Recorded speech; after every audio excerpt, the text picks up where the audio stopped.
So Joe Rogan, as you all know, what I would say about him is he is the ultimate vibes man, right? You all know these people in your personal life.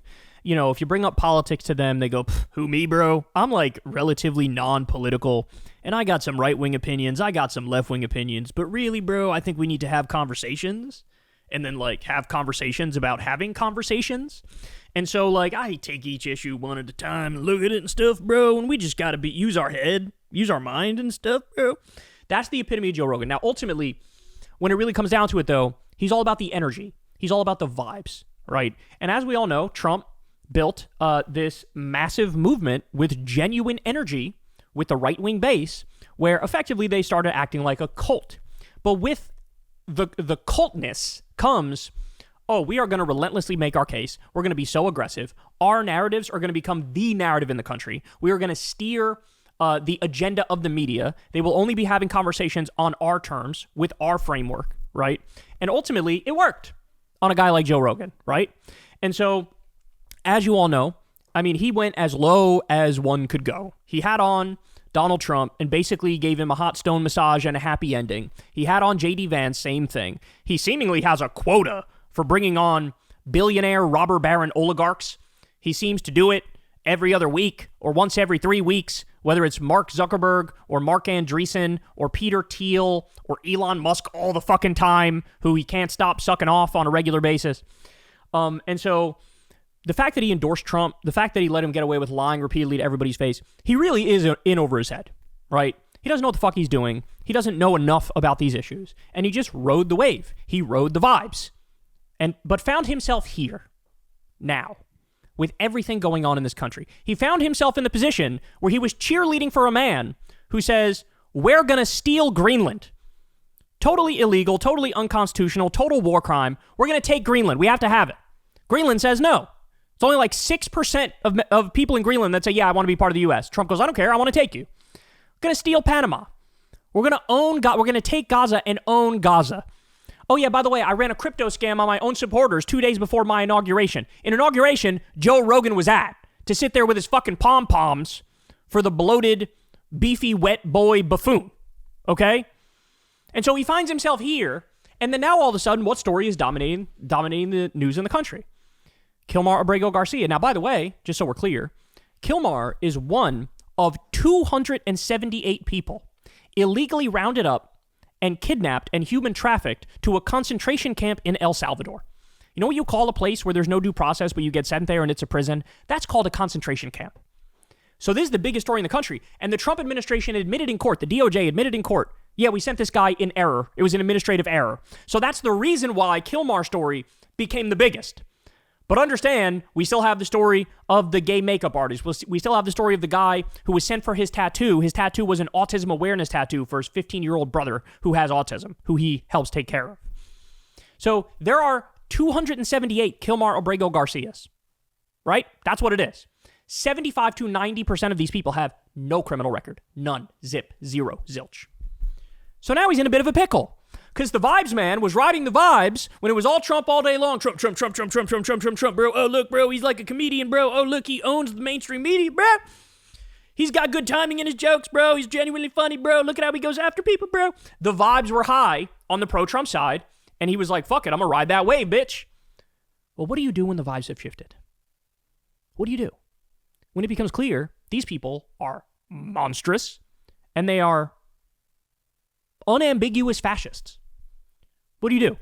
And it's an unambiguous robber baron coup with all the illegal things Elon Musk is doing, like slashing pediatric cancer research, which again is something Rogan has never brought up on his fucking show.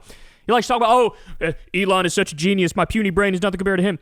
But you didn't happen to see when he slashed pediatric cancer research? You didn't happen to see when they illegally slashed Meals on Wheels? Got nothing to say about that, right? But here we go. So this story is clearly in Rogan's mind, the Kilmar Garcia story, and the sending people without due process. And finally, he finds his balls to somewhat criticize Trump. I say somewhat because, weird, in this clip, Trump's name doesn't come up. Huh. This is the Rand Paul trick, right? I disagree with tariffs. Tariffs are really bad, and I really don't like tariffs, and we need to make sure we don't do tariffs. He has this whole thing, I'm against tariffs, I'm against the tariffs, I'm against the tariffs. And in that same rant, he says, and Trump has done a brilliant job with handling this other thing. So you are going to clearly take aim at the man and bring up how his tariff war is the fucking stupidest thing you've ever seen, which you're correct about. But you don't even have it in you to say, this is on President Trump and he's failing and he's crashing the global economy. It's on him. And I'm criticizing him. They don't have it in them because even when they do the criticism, they gotta couch it, right? They gotta wrap some pillows around their body so that they soften the blow because, you know, you're basically dealing with a fucking child here mentally. And so he doesn't mention Trump, but he's talking here about Kilmar Garcia. Let's see. At least he somewhat found his balls. Sure, the balls are the size of Tic Tacs, but he found them. Here we go. About due process. No, fuck that. But here's the problem with fuck that. The problem with things that are going in a radical direction, and then there's an overcorrection. So the overcorrection is lack of due process. I love that. So it's somehow the fault of the liberals and the leftists that Trump is doing this. Oh, this is the overcorrection. The liberals and the leftists were so extreme on this. They wanted, what? Extra due process? The overcorrection is like round them all up, ship them to jail. Like that's like some things that you say when you're not thinking things through. Like, what do you do about all the criminals? Take them all, fucking send them to El Salvador. Yeah. But what about due process? No, fuck that. But here's the problem with fuck that. What if you are an enemy of, let's not say any current president. Let's pretend we got a new president, totally new guy in 2028. And this is a common practice now of just rounding up gang members with no due process and shipping them to El Salvador. You're a gang member. No, I'm not. Prove it. What? I got to go to court. No, no due process. That's right? dangerous, Joe. That's dangerous. That's dangerous. That's dangerous. We got to be careful that we don't become monsters while we're fighting monsters. But also, they are not monsters. That's the whole point. 75 to 90% of them have no criminal record whatsoever. But I love how, look, I don't want to be too hard on him in this instance, but it's like he's stumbling across the ideals of the Enlightenment and the Magna Carta in the year 2025 when he supported the guy who's destroying the Magna Carta. That was written in the year 1215. He's like, bro, I've been thinking about this, and it turns out, like, the ideas from 1215 were kind of good. The Enlightenment was kind of good. The giving people human rights and due process is, like, kind of good. Oh, really? Maybe you should have thought of that before you endorsed the guy who was openly broadcasting that he was going to try to deport legal immigrants, which is what he said he would do. Remember, they're eating the cats, they're eating the dogs.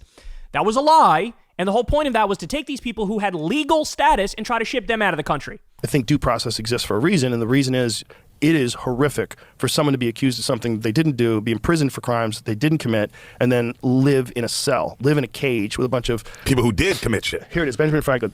It's better 100 guilty persons should escape than one innocent person should suffer.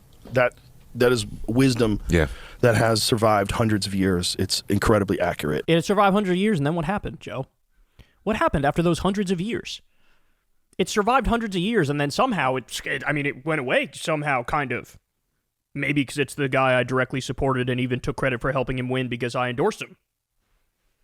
It's crazy that this thing is going away and that I supported the guy who's getting rid of it.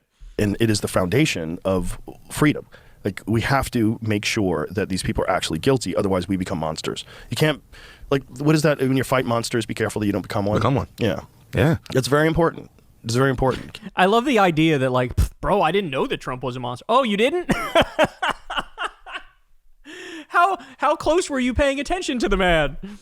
Bro, can you believe this? Trump's turning into a monster, bro. Fucking a decade in to his horrific reign in American politics. You know, you can't do that.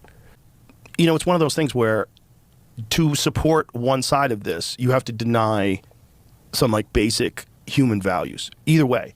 Like, to support just rounding people up and just assuming they're all gang members. I'm not saying they're doing that, but this is the worst case scenario, right? Yeah. They are. I'm not saying they're doing that. They 100% are doing that. They get a bunch of people in a room, they rope them all in, and one guy's just someone's cousin picking someone up to give him a ride home. That's possible. And now you're back on the one innocent person. Now you're right back. And what if that dude is not doing anything wrong and he's got some stupid tattoos and they decide that this guy's a gang member, and now you're in a prison in El Salvador and you're not even from El Salvador. And now, you know, you were just a hairdresser or you were a tattoo artist or Family whatever man. you are. Yeah. You know, you came over here and maybe you got a green card and maybe you don't. Maybe you were just given asylum because a lot of people from Venezuela were given asylum in America. Yeah. And then you get shipped to El Salvador where you're not even from El Salvador. So that the fact that exists scares the shit out of me. What Joe Rogan needs to do, if he actually wants to gain back people's respect, who he fucking lost so miserably and horrifically and stupidly, what he has to do is come out and say, I was wrong. I was wrong. supporting this guy was wrong. Doing an interview with him where he spewed his bullshit for fucking 3 hours straight, and I sat there like a little schoolboy, not pushing back at all, that was wrong. It was wrong to endorse him, and what he's doing right now is destroying the Constitution, destroying the laws of this country, violating international law, sending innocent people to a slave labor concentration camp torture dungeon in El Salvador, and that all needs to stop. And he should directly appeal to them. Come out, apologize, say you were fucking wrong, and then also, you're buddy with these people. You talk to Elon on a regular basis. You should be texting Elon telling him, you got to get these people back. You should be texting Trump. You should be calling Don Jr. and the president himself and saying, hey man, this looks bad. You should bring back the innocent people that you sent there. This is a rampant violation of due process in the Constitution. He is now in the club with them. You need to understand that. He was talking about going to Mar-a-Lago to do podcasts with Trump. He's in constant contact with these people. He's in the inner circle. If you are somebody in the inner circle and you see this clearly for what it is, there is zero excuse to not do anything and everything in your power to make clear, this is wrong, this is evil, you have to stop, and I'm going to publicly go out there and denounce it. And I'm going to plead to you to do the right thing. Because also, he's got an army of people who fucking listen to him, who think he's the coolest, most reasonable guy in the world. Okay, well, prove that. Prove that. This isn't something you could just overlook, right? Or like mildly criticize. What we're talking about here is the end of the United States of America. That's what we're talking about. And that's to say nothing of the end of our economy as well, which the whole tariff bullshit gets us down that path. But to not draw a bright red line here and say, I'm not fucking associating with these people anymore, right? I mean, that would say it all, wouldn't it? So he should be more clear. He should be more direct. He should be directly calling out Trump. He should be reaching out to them behind the scenes. And he should be saying what's happening here is horrific. And you need to bring them back. And you need to do it ASAP. You should be talking to Trump directly and saying, you know, Stephen Miller lied, right? When he said the Supreme Court voted 9-0 in your favor, that you can keep sending these people illegally to a concentration camp. You know he lied. You know it was actually 9-0 in the other direction, right? You know what they said is you need to facilitate this guy's return, right? You need to bring this guy back. Or you're flagrantly violating an order of the Constitution. And by the way, it's the most obviously correct order of the order of the Supreme Court that I've ever seen. So look, it's a start. This is a start, but he's got a long, long way to go, homie. Like I said, he may have found his balls, but in the moment, those balls are the size of fucking Tic Tacs. That's what they are, right? What are you going to do? When Trump decides to invade Greenland and Panama and seize Gaza and illegally take it and finish the ethnic cleansing and the genocide, are you also going to do a podcast? You know, I mildly disagree with this. I don't think this is a good idea, but I'm still going to go hang out at Mar-a-Lago and play footsie with these idiots. You tell me, right? So there you have it. But, final point. Remember, we've been talking about vibes, how this is the vibes guy.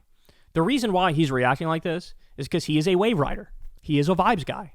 The vibes in the culture were very pro-Trump. In the podcast sphere, in the MMA sphere, in the comedian sphere, he's surrounded by pro-Trump shit 24/7. Well, now, the vibes have shifted so immensely that he feels like, well, the vibes are basically coming out and saying, this is crazy, the end of due process. So now you have the left and liberals winning the vibe war, which is why he is where he is. So keep it up.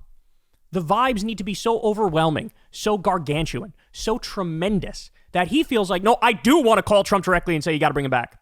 I do want to publicly come out here and apologize for backing this man and saying, I was fucking wrong. Kamala Harris would have been 1,000 times better than this man. Right? So the vibes are what matter here. And he's, in the same way he rode the Trump wave and the Trump vibes, now he sees, oh shit, the vibes are 80-20 against these monsters destroying due process. So he's starting to hop on that wave. Well, he should stay on that, and he should make clear, no, this is a bridge too far, bro. I'm done. But it's massive credit to everybody who's protesting out there in the streets with the hands-off protest. It's massive credit to the courts, which are doing the right thing over and over and over. It's massive credit to all the noise that's being made about this on social media and elsewhere, that the vibes man himself knows the vibes have shifted, and that's why he's saying what he's saying. Hey, y'all, do me a favor and like and subscribe. It helps out big time in the algorithm. Click the bell as well for notifications when videos drop, and watch that video on screen right now. You know you want to.